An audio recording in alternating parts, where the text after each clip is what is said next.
Certain words in the course of long use gather so many barnacles of connotation that they almost cease to mean anything at all. Then the only thing to do is to scrape off the barnacles. Such a word is pure, or pure in heart, for they shall see God. When you read it with the present meaning that was attached to the word, you wonder which is the more difficult. The condition imposed upon man to see God or seeing God. And that is not the meaning of the word pure. The Greek word katharos, translated pure, means clear, open, free, unlimited. It is used for a tract of land that has been cleared of trees, therefore free, unobstructed, and, well, unlimited. Blessed are they whose mental horizon has been so purged, so cleared of the trees of traditional wrong thinking, that they know that God is all and all is God. They are now free from the tyranny of second causes. You do not have to work upon yourself to become pure, to see God. In other words, a pure heart is the consequence, not the condition, of seeing God. The moment you see God, your heart is purified of all secondary causes. And you can turn to the left or the right or to anything in this world, for you've found the only source of the phenomena of life. Now, the word see, for this is taken from the Greek. The words see and to know are the same word in Greek. Here we are told that if I am pure in heart, and only if I am pure in heart, I will see God. And yet in the same gospel, I am told that no one has ever seen God.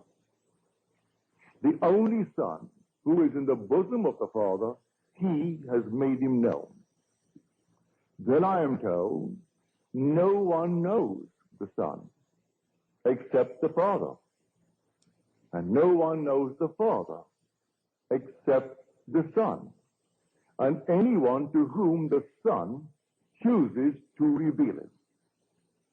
You can take the words see and know, and they're interchangeable. No one has ever seen God. No one knows God. But the Son, who is in the bosom of the Father, he has made him known. I can tell you the thrill and the shock in store for you when you are revealed as God. I could tell you from now to the ends of time, and I cannot persuade you to the point of real conviction.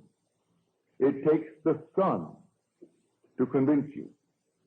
And when the Son stands before you, everything is done. At that moment, you for the first time know God. And you see him only by knowing him, because to see and to know are the same in Greek. Now you really know who God is when he stands before you, and even before he calls you Father. You have no doubt in your mind as to who he is and what you're looking at. You know your Son. At that very moment, you know God, and not before.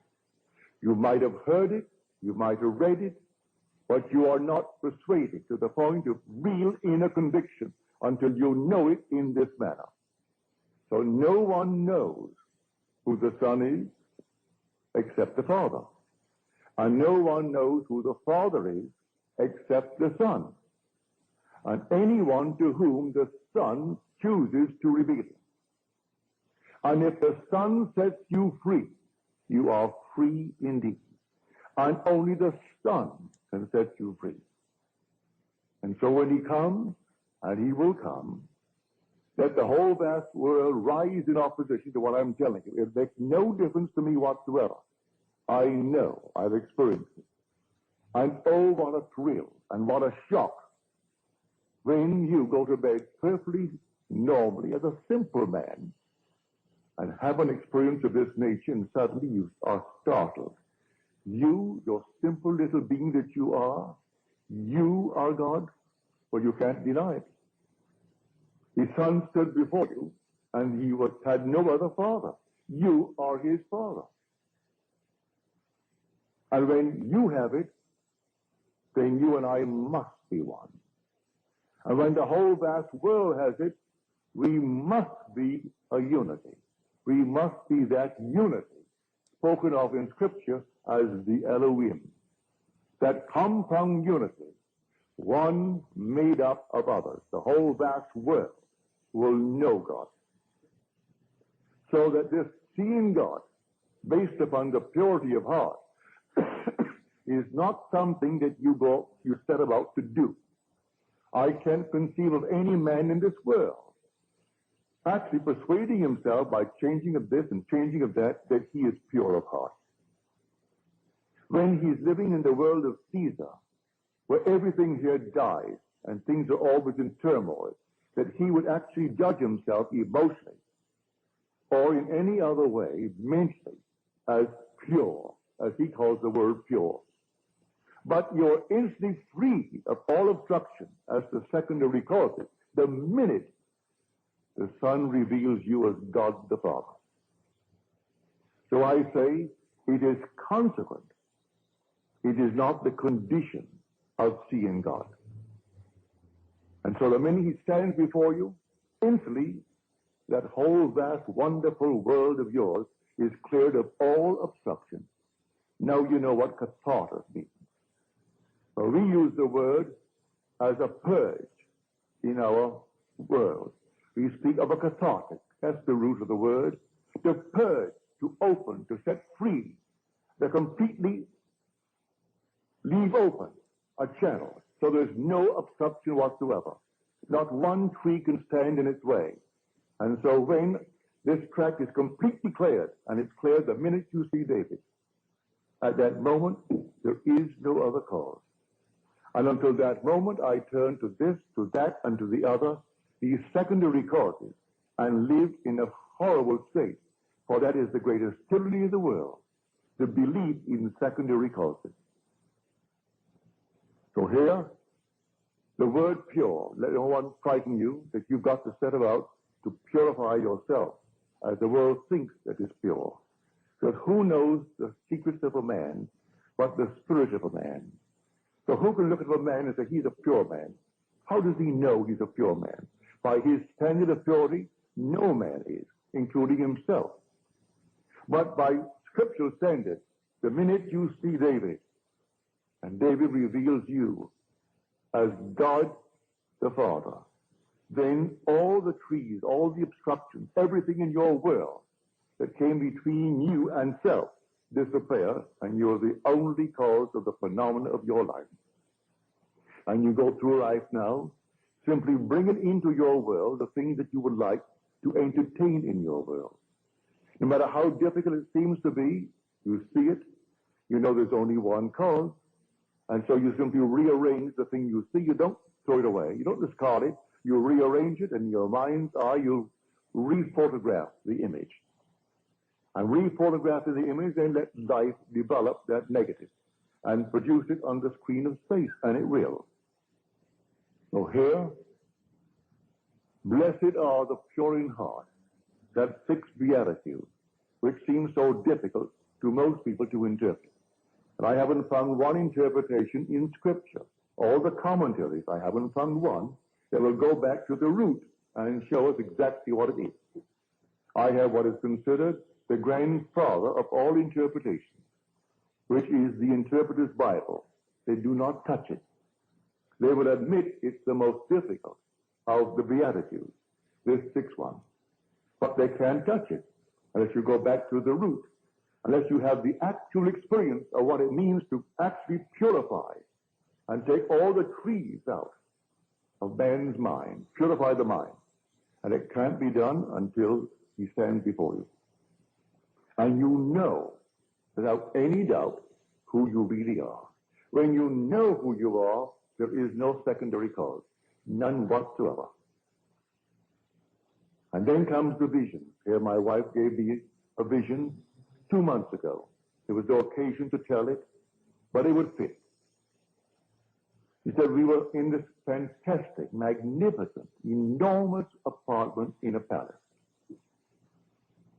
And we were the gateway into a new age. But the age in which we were was a police state. And we were constantly being searched, but we were not molested. We were completely free, not one little bit ever happened to us. But this palatial place with a full complement of servants. And while the vision lasted, he seemed to know these people. The servants in the kitchen, the servants in the other areas of the enormous apartment, the butlers, the private secretaries, all seemed to know us, and we knew them. But our position was the gateway into freedom from the place of complete slavery, like behind the Iron Curtain. And when the searchers came, they came, and our guests, we always entertained guests for dinner, not more than 6. Therefore, they made 8 of us, she and I, and the 6 who came as our guests. And I would explain to them the way of escape. I would tell them the one and only way into freedom.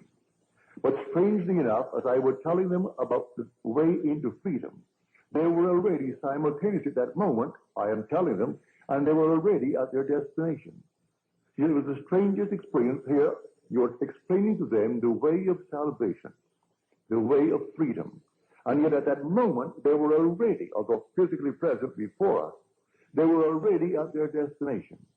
And when these people came to investigate all the searches, they simply left and went to their quarters, their rooms, behind these panel doors and these tapestries.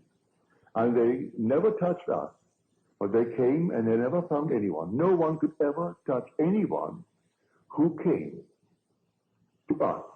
And strangely enough, he said, as it all took place so naturally, I knew that it was all organized and actually directed from above. That we were the gateway explaining the way. But from above, everything was organized and there it was directed. So anyone who came to us for the escape were brought to us by those who directed the whole thing from above. Here is a true picture. No one comes unto me save my Father calls him. So I and my Father are one. But that depth of my own being does not let the conscious surface mind know who he is calling and when he is calling. Rarely would he let me know that this one is coming, and he comes in a month, he comes sometimes in a year. But they will tell when to expect him. But normally, I am not advised as to when, but the one who speaks is always my own being, is from the depths of my own soul, who is telling me. And he will come, or she will come, or they will come. And sometimes they are even late in the coming. But the Father is not wrong, because man still is free not to come. In my own case, when a friend of mine who was just 1 year short of graduating from Fordham University as a Catholic priest, he inherited $2 million and proceeded to lose the entire thing in 1 year on Wall Street. All that he saved was some beautiful paintings that his father left him, and an old Packard. It's old Packard car. He should have burned the thing up. But when he would sleep on the park bench because he had no money, he paid $10 a month rent at storage for the car to be out of the weather. But he lost his $2 million because he did that. When he told me he met a man that I would enjoy meeting. And this man, he thinks, would like to meet me. He thinks we had much in common. Well, because he told me I wouldn't go near the man. I postponed going near my friend Abdullah for 6 months. And then I ran out of excuses. I had no other excuse to give him. And this Sunday night, I said, all right, Dave, I'll go with you. And so I went with it. I came through the door and took the first chair, and the meeting had just begun. And Abdullah broke the meeting as he started to talk to those who were present. He broke the meeting and he came over to me and called me by name. He said, Neville, you are late. You are 6 months late. And I said to him, well, I've never seen you before, and I had no appointment to see you, so how could I be 6 months late? He said, the brothers told me you were coming, and to expect you, and that's 6 months ago. Well, it was 6 months ago, and I postponed it and postponed it and postponed it because I had no trust in his judgment of anything that would interest me. Because the man in my eyes was a failure, a complete failure, and I judged by appearances. And he tried to get me to come to meet a man that really was very influential in my life. So I know from my own experience when it actually happened to me, when someone is coming into my world, I know, and they too may delay. They may have certain little barriers, little trees to overcome. But the real overcoming of all the trees is when it is revealed to you who you really are. Then all the things that obstructed your view up to that moment, they vanish completely. So that it is not something you've got to make happen in order to see God. Seeing God removes all the trees. Therefore, this so-called pure heart is the consequence, not the condition of seeing God. So when we read in Scripture that no one has ever seen him, only the Son reveals him, it's true. I can see I am. I can see I am's manifestations. I see the necessity of a creative imagination clothing itself in concepts of itself. And I can see myself clothed in concepts of myself. When Scripture speaks of David, this is he, rise and anoint him. And then the Spirit of God came mightily upon David from that day forward. What does it mean? He's clothed with David. But then who is David? You are David. You're doing the will of your Father. He'll put you through all the furnaces of affliction because he cannot give his glory to another. How can I give my glory to another? He can't give it to another. He has to make it you himself. And so he clothed himself with David, as he clothed himself with Gideon. He clothed himself with you, and you are doing the will of your Father. So I have found in David, the son of Jesse, which is I am, a man after my own heart who will do all my will. You are doing your Father's will. But everything that you've imagined, you are doing it. And when you look into the world and you don't like what you are seeing, maybe you haven't cleared it yet, because you're not completely cleared of the obstruction until you know God. When you know him, because the Son reveals him, then you know God and you have no obstruction. Until then, there are still secondary causes. And you will say, well, now, he did it, or she did it, or they did it, all the conditions did it. Today we have this, a depression. We have a recession. We have unemployment. And so we turn to all these secondary causes for our present restriction or failure. And it isn't that at all. Someone is ill, and they blame a condition. It's not the thing at all. I can tell you of numberless things that would contradict completely the findings of so-called science today, and blaming this, that, or the other for a certain effect. And I could turn to just as many on the opposite side who never did the things that they claim you must do in order to have the effect, and they ask, then why? Why does this happen to this crowd who never subjected itself to the test that you have given, and yet they have the same effect? We are emotional filters, and we bear the mark of our prevalent emotion. So what is that prevalent emotion that you and I are entertaining morning, noon, and night? I can entertain the limitation of failure. Or I can even get into a cycle, so that at every season of the year, at a certain season, it could be spring, summer, autumn, winter, where things seem to go down. And year after year, they will go down. No matter what I have in the spring, if the winter is when it goes down, it'll go down, if I don't get out of that cycle.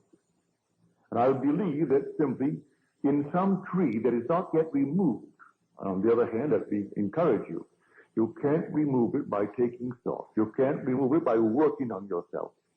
You'll remove it that day when David stands before you. And may I tell you, he will stand before you. Every one he will stand before. And when he stands before you, and you know that he is your son, you know who you are. For David is the Son of God. There is no other Son of God, if you read the Scripture correctly.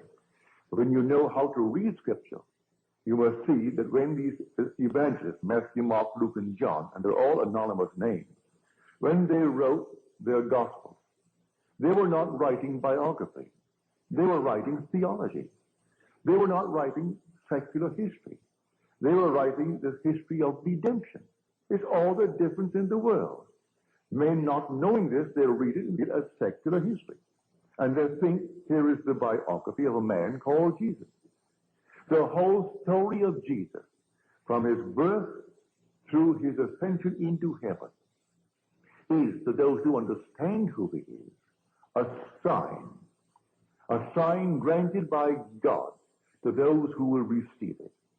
But the signs of God's wonderful redemptive activity were not the signs that Israel was expecting. Therefore, they completely rejected it. They would not accept it when I tell you this is what it is. You are born from above, and you're born in this manner. And you rise from the grave, and the grave is your own wonderful being. It's your own skull. Then if you don't believe that because of the trees of false teaching, well then you'll reject it. I'm telling you the truth. But if you've been conditioned through these traditional wrong thinkings, these trees must then be removed. I can aid you to take a few out, but they will not all go until that last one when David stands and confirms all that I tell you. So all that I have told you and all that I will continue to tell you is simply in Scripture, but it is not biography. It's theology. It's simply the knowledge of God and God's way of redemption. That's the entire story. But if I take it as the world takes it, as biography, and simply secular history, well, then I miss the point completely. So you will see God. And when you see him, you will say within your heart, well, I didn't think myself qualified. For you don't feel any change. You're so capable of a violent act the very next day if someone should injure the one you love. If someone this very night injured my daughter, my wife, or those that I love, I am quite capable of the most violent acts, and yet I am free of these trees of traditional wrong thinking. And that means I am pure in heart. But I make no claim to the purity based upon man's concept of purity. Has nothing to do with any purity as the world thinks it. He turned to the harlot and says that the one who has no sin, let him cast the first stone. And from the oldest to the youngest, they all left, because none felt within themselves good enough to cast the stone. Because he interpreted the entire story as a psychological story. That if you lust after a person, well, the act has already been committed. You may restrain the impulse, but he tells you that isn't good enough. But then who on the earth could stand before me and tell me he's never had the impulse?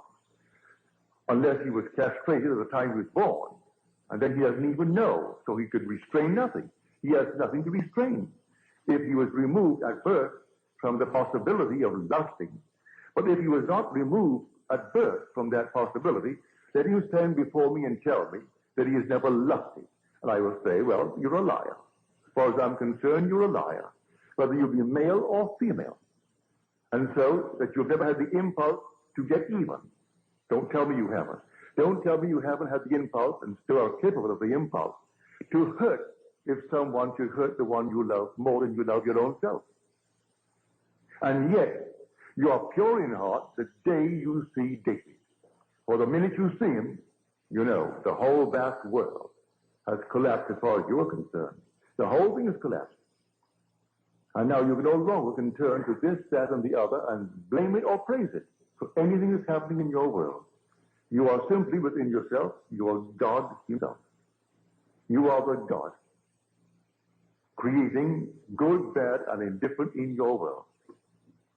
A friend of mine in the audience tonight, he said, I had this vivid dream.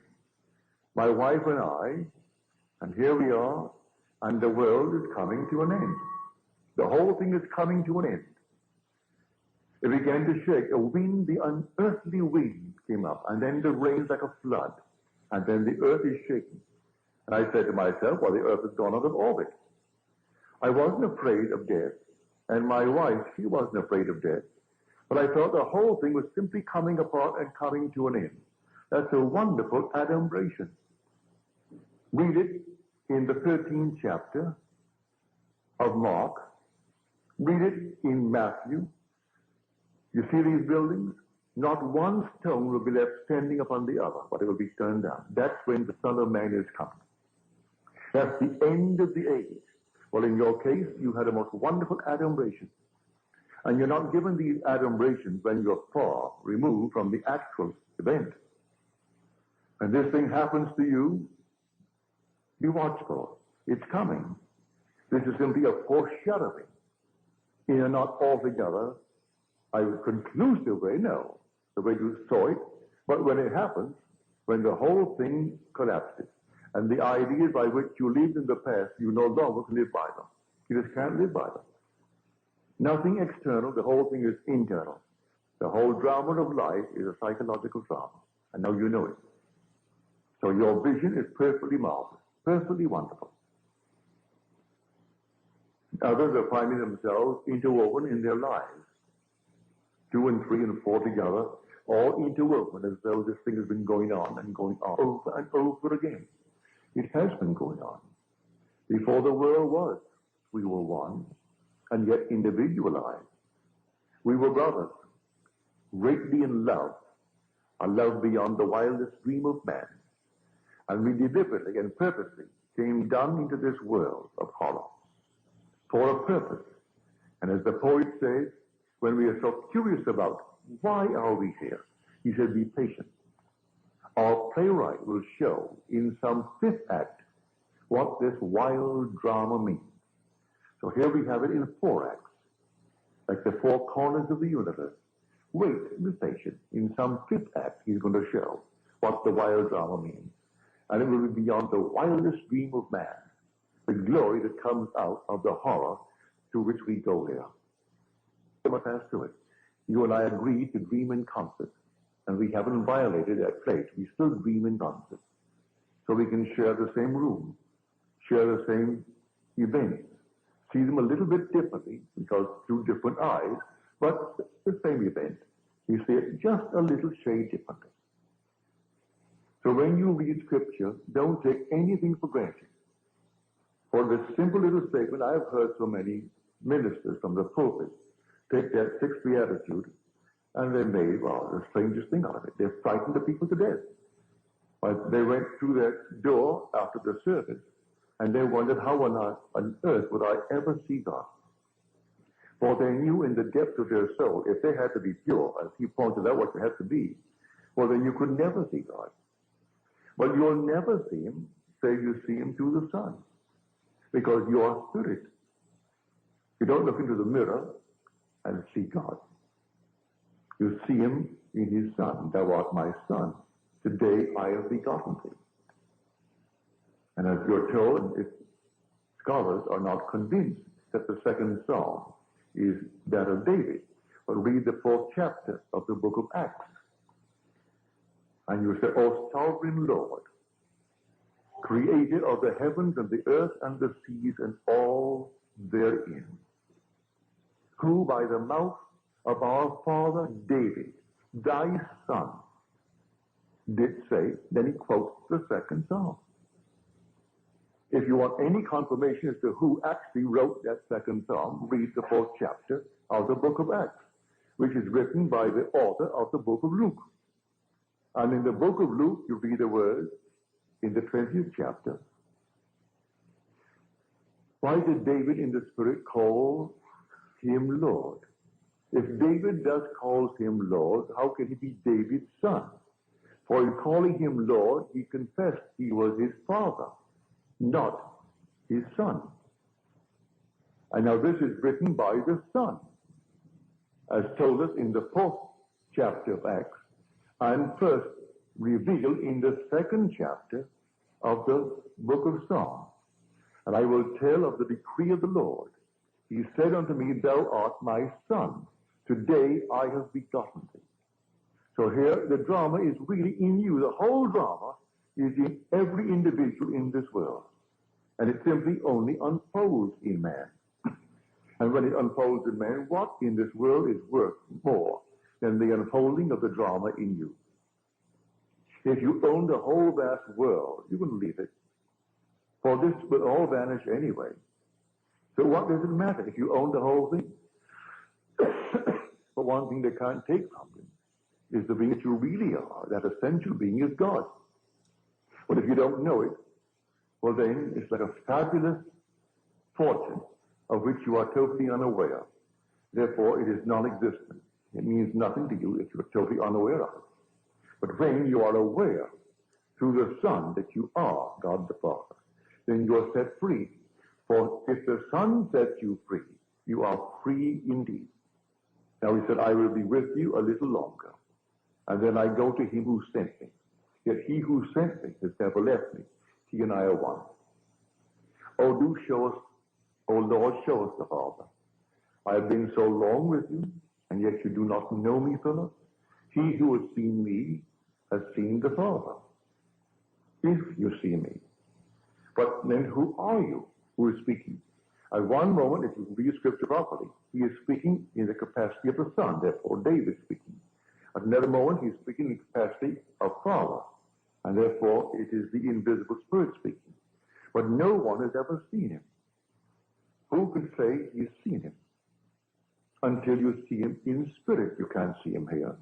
All these are masks. So what on earth could ever look like him? No. You will know exactly who you are when you see David. Because the Father and the Son are one. And you will actually see in David what you, matured, must be. And then I know it's the same face into whose body I was incorporated, for he is the image, matured image of David. And so when he embraced me, and we became one body, one spirit, and then I was sent into the world. From that moment on, though I still looked like Neville, the Neville that was before, and still look like that in Neville now, it is that being into whose body I was incorporated, and with whose spirit I became one, that David recognized and called me Father. For he who is united to the Lord becomes one spirit with him. And so there's only one being resurrecting. So the resurrection is not over, it is taking place. And so he said to Timothy, there are those who preach the resurrection is past. They are misleading people and turning them from the faith. As he came into his letter to Timothy, because he said, the time for my departure has come. I have finished the good work. Well, now he must tell Timothy not to fall into that trap and teach that the resurrection is over. It has begun, but it is taking place in everyone and must take place in everyone. So the Christ of whom he spoke is that universal Christ that is buried in everyone. And in everyone, but individually, he must rise. And the same pattern foretold in Scripture by which he rose must take place in man. He came out of one place where he was buried, and there's only one place, and it is named skull. Luke does not minimize the word, neither does John. Even though he will give you the word Golgotha, he'll translate the word Golgotha. Golgotha means skull in Hebrew. But in some translations, they don't even give you the Hebrew word. They say, and he was crucified and buried on Golgotha. So there's only one place you're ever going to rise. And you aren't going to rise in Forest Lawn. You're going to rise out of your own wonderful skull while you're walking the earth. That's where you're going to rise. Save your money if you're planning any little plot to bury the little body, for you aren't going to rise there. In fact, you will never be taken there. Let them destroy this body, let them turn it into ash. It means nothing. You will still be in that immortal skull where you were buried in the beginning. And from that skull, you're going to rise. And all the imagery of Scripture will surround you when you rise. And then will come this wonderful unfolding pattern, for there's only one pattern, that must repeat itself through the indwelling in man of Jesus Christ. Were he not in us, then he could not repeat the drama. But the same thing is told in the gospel. That same drama unfolds itself in the individual. And he is the Lord who is the Father of the only Son, and that Son is David. So when you read the story, if you have a concordance, and I recommend if you don't have one, and you plan ever to get one, the best that I know of is Strong's concordance. It's exhaustive. It has every word. Don't buy the metaphysical concordance and not the metaphysical dictionary, these things. That's all, well, speculation. This is simply the original term, translated in the original meanings of the word used when it was first put into the scroll. Now, you can take from this many definitions. For instance, we took tonight the word see. Well, one definition given in concordance, in Strong's concordance, is to show self, to experience. Well, to experience, David, is to see. But you must experience it. Not hearsay, it must be an experience. So that is to see. And so he who sees the Son then knows the Father. If you knew me, you would have known my Father. And yet I and my Father are one. So to experience David is to know God. And you know God as the Father of the one that you are now looking at. And the one looking at him is yourself. And you feel that father-son relationship. Now, that is completely in conflict with the whole vast Christian world concerning the story of Jesus Christ. And yet I've been sent to tell it. Tell it not as hearsay, but tell it as experience. And so I share it with you. And not eternity could ever deny it. Because you're going to have it just as I have told you. You're not going to bury it at all, because there's only one pattern, and that pattern will unfold within you. And when it unfolds within you, you will depart this world that is a police state. And maybe I will still be there, giving these sumptuous dinner parties, not more than 8. And 8 is the number of resurrection. There were 6 guests, and 6 is the number of man. And 8 is the number of resurrection. So the 6, which is man, now will be set free. So here there's sumptuous, wonderful dinner. And not one can fail, because as I'm telling them the way of escape, they were at that very moment already at their destination. So not one who came to search the house could ever find one of my guests. And as they came, the butler announced the officers are here, and out my guests would go behind the tapestries and the panel wall into their quarters. And then that very night, always the night of the banquet, they escaped. And that was the vision. So I tell you, it's a true vision. You bring it back, and you know, and she says, strangely enough, I knew them when I was there in the vision. But on waking, you were the only one that I really knew. The others were there for a purpose, and you were playing a part that came from above, for the whole thing was organized and dictated and controlled from above. And there you sat and explained the procedure of departure. And yet, as you told them, they were already at their destination. So no one could have found them anyway. But they went through the means of searching the house. And they came several times in the interval, always at the end of a banquet. Then got guests. There were always 6. They left. And they were set free from this police state. Or this whole vast world, whether it's behind the Iron Curtain or outside of the Iron Curtain, we are still in a police state. The whole thing. And it's an escape from this world, this age, into that age, where I played the part of the gateway, explaining how it's done. Well, I'm explaining it now to you, how it's done. You are here dreaming the dream of life. And the day will come and come suddenly, like a thief in the night, no warning. You will have adumbrations, like my friends, with the world coming to an end, and the whole thing is taking place around him. You would have an adumbration like that, or something similar. But the actual thing, when it does happen, will take place all within your skull. And a vibration you think, or you will interpret it to be final. You wonder how you could ever survive what is taking place now. And then, instead of dying, you awake for the first time that you can ever remember, a true awakening. And you awake to find that you really are in Golgotha. And that's where you are. And then you know at that moment what is taking place. And you come right out to find the wise ones present. And they find the infant child, just as you're told. And as Scripture tells you, but people skip over the word sign. And this shall be a sign unto you. But you go to church this coming Christmas, and they'll have the little sign, but they don't call it a sign. They call that the fact. And people will bow before the little child. The child is only the sign of your redemption. You were the one who awoke. You were the one who were born from above. And you are the one of whom the evangelist wrote. That Christ in you is the one of whom they speak. And the whole thing is told there, you experience. And the whole story is your story.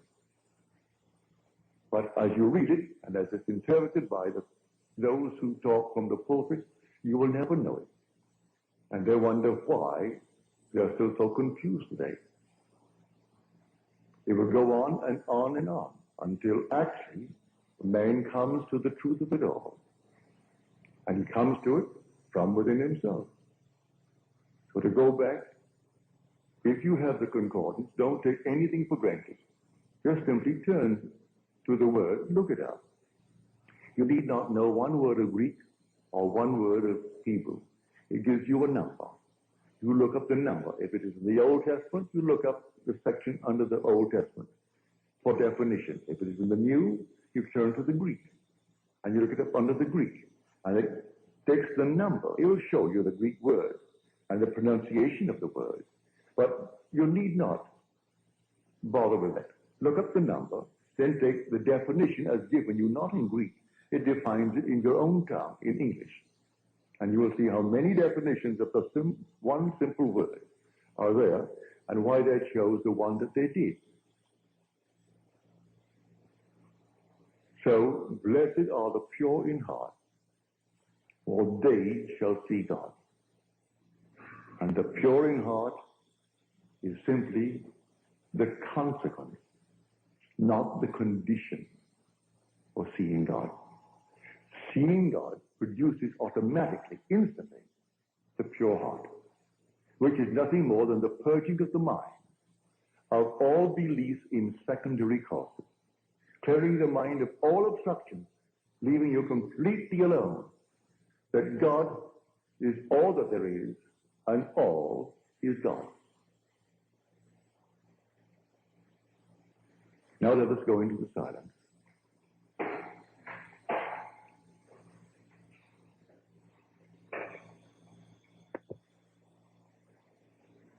Another friend who was here tonight, she says she heard a voice, didn't see anyone, saw nothing, just the voice. The voice said to her, "You will be called and sent, and you will not return." You will be sent in twos. Well, that's Scripture. You will be sent while you are here. You have a long time here. But you will not return, not only here, but return to this age, whether it's beyond the so-called grave or not. You will not return to this world, terrestrial world. But you'll be saints in pairs, but you're told that in Scripture. And they came back, the 70, but they're all sent out in twos.